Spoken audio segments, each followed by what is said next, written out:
ಕೊಪ್ಪಳ ನಗರಸಭೆ ವತಿಯಿಂದ ಪೌರ ಕಾರ್ಮಿಕರಿಗೆ ಹಾಗೂ ಕಾರ್ಯನಿರತ ಪತ್ರಕರ್ತರಿಗೆ ನಿವೇಶನದ ಹಕ್ಕುಪತ್ರ ವಿತರಣೆ ಮಾಡಲಾಗಿದೆ. ನಗರದ ಸಾಹಿತ್ಯ ಭವನದಲ್ಲಿ ನಡೆದ ಕಾರ್ಯಕ್ರಮವನ್ನು ವಸತಿ ಸಚಿವ ಜಮೀರ್ ಅಹ್ಮದ್ ಖಾನ್ ಉದ್ಘಾಟಿಸಿದರು.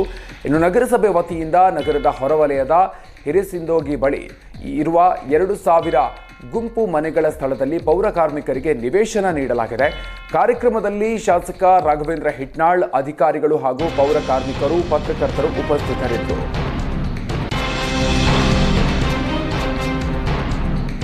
ಉಚಿತ ಆರೋಗ್ಯ ತಪಾಸಣೆ ಜೊತೆ ಶಸ್ತ್ರಚಿಕಿತ್ಸೆ ಹಾಗೂ ರಕ್ತದಾನ ಶಿಬಿರವನ್ನು ಆಯೋಜನೆ ಮಾಡಲಾಗಿತ್ತು.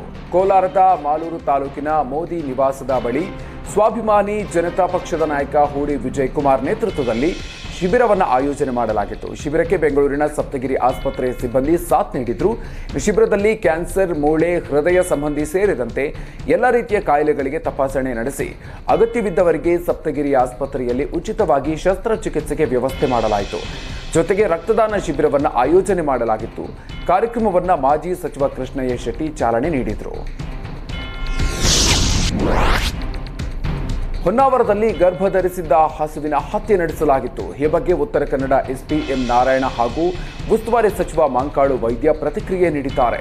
ದುಷ್ಕರ್ಮಿಗಳು ಹಸುವಿನ ಮಾಂಸವನ್ನು 7,500 ರೂಪಾಯಿಗೆ ಮಾರಾಟ ಮಾಡಿದ್ದಾರೆ. ಇನ್ನುಳಿದ ಮಾಂಸವನ್ನು ಪಾರ್ಟಿ ಮಾಡೋದಕ್ಕೆ ತೆಗೆದಿಟ್ಟಿದ್ರು. ಆರೋಪಿ ಫೈಜುನ್ ಫೋನ್ ಪೇ ಮೂಲಕ 7,500 ರೂಪಾಯಿ ಪಡ್ಕೊಂಡಿದ್ದಾನೆ.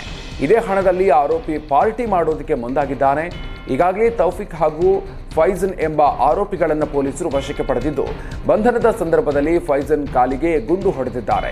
ವಾಸಿಂ ಹಾಗೂ ಮುಜಾಮಿಲ್ ತಲೆಮರೆಸಿಕೊಂಡಿದ್ದು, ಆರೋಪಿಗಳಿಗಾಗಿ ಪೊಲೀಸರು ಶೋಧ ಕಾರ್ಯವನ್ನು ಮುಂದುವರೆಸಿದ್ದಾರೆ. ಗೋ ಹಂತಕರ ಬಗ್ಗೆ ಸುಳಿವು ನೀಡಿದವರಿಗೆ 50,000 ರೂಪಾಯಿ ಬಹುಮಾನವನ್ನು ಘೋಷಣೆ ಮಾಡಲಾಗಿದೆ.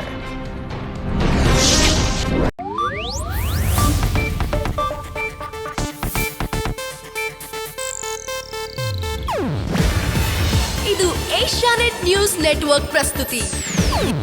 ನೀವು ನೋಡ್ತಿದ್ದೀರಾ ಏಷ್ಯಾನೆಟ್ ಸುವರ್ಣ ನ್ಯೂಸ್.